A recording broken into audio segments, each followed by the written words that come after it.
TV. Good morning. I'm Wayne Blanton. I'm Executive Director of the Florida School Board Association. I'd like to thank all of you for being here this morning. We're very pleased to have a number of people here this morning to talk about the Independent Benefits Council and our relationship with AXA Equitable and what we're trying to do for our employees on a statewide basis. We have with us today John Mixon, who represents the Florida Association of School Administrators, Claire Cook, who represents FEA United, Robin Westcott with the Chief Financial Officer, Atwater's office, and Bob Serra, who's been working with us in a staff position as we put this grant together and do some things for our employees. The Independent Benefits Council was organized and put together a number of years ago, first as an informal group, and then we incorporated as a 501c3 about 4 or 5 years ago. And the initial purpose was to work together for our employees. Statewide school systems have about 370,000 employees.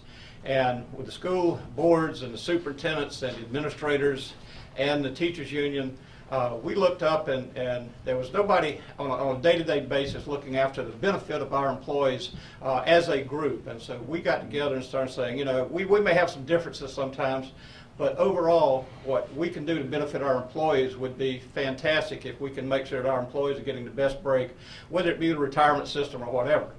What has happened over the last few years, as you well know, with all the emphasis and changes in the retirement system, what's happening in health plans throughout the state, a lot of people are paying a lot more attention to not only their retirement plans, those public employees' retirement plans, but also what our current retirees are getting in their retirement plans and what the future is going to bring for them. So we put together, the IRS a few years ago changed some regulations on the 403B plans, which is a plan that a lot of school people are looking at and have their own money invested in. Now, because that IRS regulation changed, we had to get together and vet, because I call it the Enron rule, because a lot of people lost their savings years ago when Enron went under, and now public schools are required, public entities are required under that new regulation to be responsible for those plans that employees enroll in. Well, we found out there were 91 different vendors out there selling retirement plans to school districts, and some of them, quite frankly, did not meet the IRS regulations. Quite frankly, a lot of them did not meet the IRS regulations. So what we did at that time is we started vetting and doing background checks and did an RFP on those 91 vendors. And then we got down to 11. We hired a group to look at those 11, and we got down to 5 groups that are actually meet all the IRS regulations. And we sent those out to the school systems because they didn't have the personnel to do all of that. Now, it does not restrict the school system to using only those 5. They can use others, and some of them do. But what that showed us, that if we got together on behalf of our employees, we could guarantee our employees some stability in their retirement plans. And that's what we're looking at now with this grant. This $750,000 grant over the next 3 years from AXA Equitable will allow us to move forward with our employees and educate them well throughout this process as to what they have to look for in their retirement plans and what they have to look out for also. And Chief Financial Officer's office has sent some warnings out. We have sent some warnings out.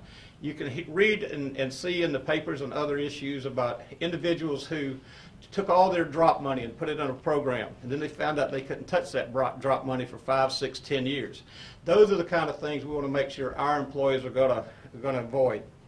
With that, I'd like to introduce Claire Cook from FEA, and she'll say a few words, and at the end we will follow up with any questions or comments. Claire? Thank you, Wayne. I am the Secretary-Treasurer of the Florida Education Association.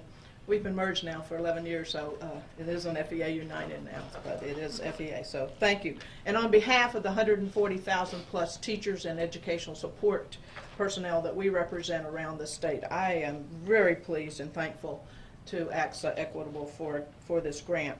We're a vital partner in the IBC, and because of this generous grant, we'll be able to provide a variety of educational opportunities for our members so that they can plan successfully for their retirement. Teachers and ESPs work very hard every day to meet the needs of their students, and as they reach retirement, we want to make sure that they have a successful retirement, whether they're with this program, whether they're in the beginning of their career, the middle of their career, or the end of their career. We'll be able to offer educational opportunities that will benefit each group because they're very different. In recent months, as Wayne said, CFO Atwater has issued these consumer alerts on the annuities the indexed annuities, and Robin Westcott is with us here today to highlight some of the challenges of this product.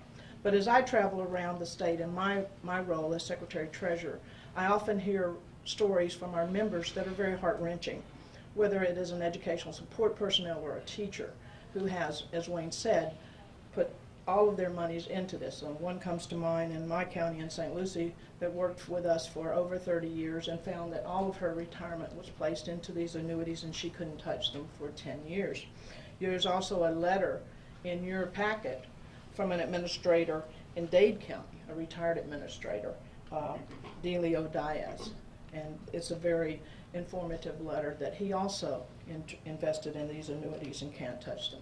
So our goal as an organization and as a member of the IBC is to educate our members on these initiatives. And I'm very pleased to announce that we'll be very thoughtful and going forward with this role with IBC and with AXA. So I'm very thankful to AXA, to the CFO's office, and I'm pleased to introduce to you Robin Westcott, who is a Florida insurance consumer advocate. Thank you, Robin, for being here.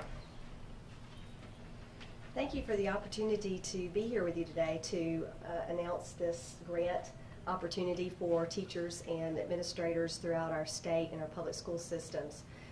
It is so important for consumers to be educated and understand the products that they are buying, especially in today's economy. Many of our seniors have experienced this type of difficulty, and the CFO was a sponsor and supported many of the Safeguard Our Seniors programs that address some of the annuities fraud that happen to our particularly vulnerable in our community. What we have seen, though, is sometimes when you place restrictions and you strengthen laws in one area, you see that fraud migrate and the opportunists that go along with that fraud migrate to yet another area. And in this situation, I believe now that we have a situation where many of our school personnel, as they're looking to plan for their futures, their retirements, are being victimized and are subject to some of this opportunistic fraud that maybe has probably migrated from some of our targets of our senior citizens in our state. One of the particularly complex products that's out there is this indexed annuity program. The CFO has issued several alerts on this, and we receive complaints and comments from citizens and consumers about this type of product, mainly because it is a very complex type of product. It is generally marketed from the perspective of we can give you the same return that you can get on your from a market investment. We can guarantee you that in an annuity product. There are vulnerabilities, there are tax implications in some instances, there are hidden fees in this product. There are situations where individuals are purchasing something that they have no idea that in order to cash out of it will be a substantial penalty to them. So it is important, and it is absolutely necessary for the public and consumers to begin to understand the types of products, especially with insurance products that are being sold to them or marketed to them. I completely understand this. I've worked in and around in the insurance industry as a regulator for almost 20 years. I can tell you that I can open up a policy, and many times I'm confused about what exactly that policy covers and exactly what I'm buying. So if I, with a legal background as an attorney and from a regulatory perspective that's looked at many of these products for many, many years, can be sometimes misled or sometimes confused by what I'm reading, you can just imagine what a layman, even someone who is an educated person, as we have in our school systems, could be misled or could sometimes buy or purchase products that they may not need or might not be necessary for their retirement needs. Many of these products, especially index annuity product, is marketed and is sold by a life insurance agent. It is not a registered security, so there are some of the enhanced protections that you would get from SEC regulation and from having an agent that has actually taken a little more time to investigate that product and to learn and understand about that product is not present with that. So it does present a danger, and it becomes even more paramount to us that as people, especially people in our public sector who have given and dedicated their resources throughout their careers to our youth, to children in our state, that they get the education that's necessary and required for them to make intelligent, smart decisions about their retirement. So I would just, I encourage this, I embrace this. I love the fact that we have public-private partnerships that will encourage learning for our consumers and education for our consumers, and this is a great way to start that. That is an initiative that the ICA would really like to push forward, and this is a fantastic opportunity to see that happen here in our community and throughout our state. Now, I believe I have the privilege of introducing Mr. Mixon. Mr. Mixon, you were the FASA, and I will let you take over the reins. Thank you.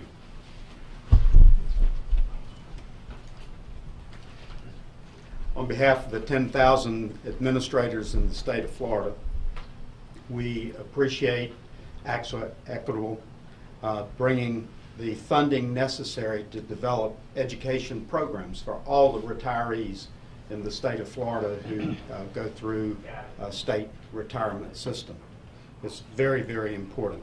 On the front end, there is significant research going into how we educate these employees. And then on the back end, we have to have the right tools for them to use to know where they are in their retirement options. Given the recent changes in laws in the state of Florida, more and more people are being asked to invest in their own retirement program rather than having the state invest for them. The funds being provided by AXA are very important to developing this private-public partnership to educate these employees. On behalf of the IBC partner associations, the FEA, FADS, the Superintendents Association, the School Administrators, and the School Boards Association, we applaud Equitable for the funding that they've given us to help educate our members.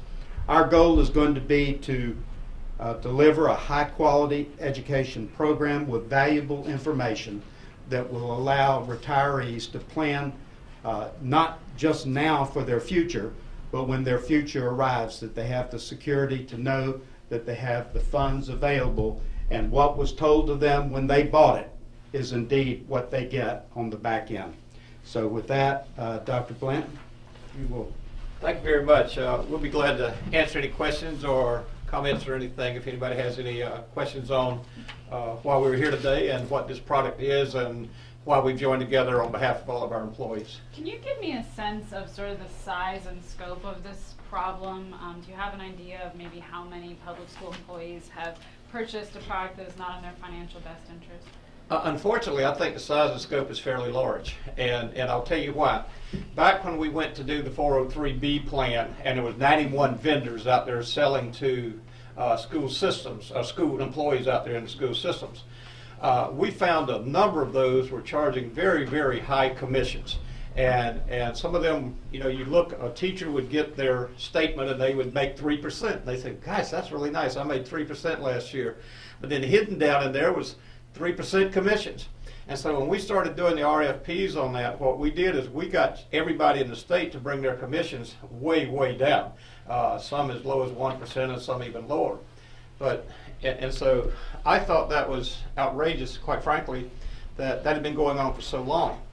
Because if you take that additional 2% from 3% to 1%, you multiply it out by 30 years on a teacher's savings they put in every year, it is a huge difference. And when we saw when we saw that, I think we realized that the scope of the problem was a little larger than maybe we had first realized. And again, you take 370,000 employees, you've got to think that any number of them may or may not be getting the best deal. And so we think by this information going out and what we did on that particular plan, we have gotten our employees in a lot better shape or condition to manage their own resources in the future. And the folks that are more susceptible to this would be those nearing retirement or at retirement. Is that the... I think it'll be all of that. I mean, I think it'll be people up front are going to be planning. I think people as they get closer to their retirement, we're also going to look at some retiree plans that are already out there to make sure our retirees are getting the best bang for their buck also. And quite frankly, I expect the state to be looking at that this year across the street to the legislature also.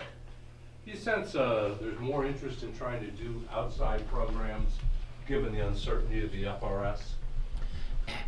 Yes, I do, Mike. I think since the employees have started putting in their 3%, a lot of people are really paying a lot more attention to their own retirement plans. And yes, I do. I think you're going to see a growth in this side of the retirement plans out there, simply because people are saying, they're looking at what they're having to put in.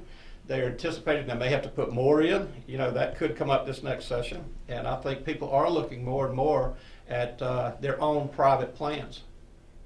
And also remember, Mike, that there will eventually be a push to, in our opinion, to go away from defined benefits and defined contributions. When that happens, employees are going to be nearly totally dependent on their own decisions. And so I think we're sort of getting ahead of the curve on some of that. But if you'll recall, we even started the model plan process way, 3 years ago when we first started this, and it was prior to any changes in FRS. So whether FRS changes or not, I think this will still be a vitally important process that we're going through. Thank you very much. Walter? Yeah, just a comment. I have a real interest in this. I appreciate you're all doing this. This is very important. I've been involved in consumer stuff like forever, and so I'm really with it. And I have special interest since I work for Merrill Lynch as an investment advisor, and I'm familiar with these products. And also, my son is a teacher. He teaches science in a charter public school in San Diego. And I think Robin brings up an important point, and that is that reading those documents is difficult. I mean, ask anybody if they've read their auto insurance policy or their homeowner's policy, except when your house is crushed by a tree, and then you read it. So in the consumer area, what we have found is when you design your programs, for your teachers, to simplify it, and I've always been a supporter of Consumers Union and Consumer Reports, and the way they do that is they actually will take the various policies that are being offered and rate them in some simplified manner so you can see what this one has, what this one doesn't have, what the rate, what the fees are, how many years to do it, so you have an easy chart that you can quickly look at. And I would suggest that when you do prepare your program for education, that you consider the simplicity of education, because people are busy these days. They don't have time to read all this stuff. I appreciate you volunteering to be on our next focus group, and we will be working very closely with you and others and everything. Can I make a comment? Yes, Robin. Thank you. Walter, thank you for that comment. I think that really the key too is a public awareness of this, because I think many times we've all kind of assumed that we had a professional helping us, but there's personal responsibility that people need to understand that they have a role in this twofold. They need to be able to understand some of the products or mechanisms of retirement planning, and that they're looking at insurance products that they're buying, but they also need to become aware of how fraud and misinformation and things affects them, because it hits us directly in the pocketbook for every consumer. So there needs to be some real recognition from consumers about these students. Know what you're buying, understand what you're buying, and let's start to understand when we see a problem that we're identifying it to the people who can actually address that problem and maybe take some of the fraud out of our system. Thank you all very much. We appreciate you being here. Thank you. Thank you for being here. Thank you. I appreciate that. Thank you very much. To understand There are if there are questions that you don't have answered, the consumer hotline is what we're doing financial services is vetting it excellent for at them, addressing those so type that of questions. when we say these are the five Take advantage of that companies. consumer That's right. That's right, we did. Well, I didn't mean to break it up. While we have, That's what the IBC did, is we worked with experts from all over the country in developing criteria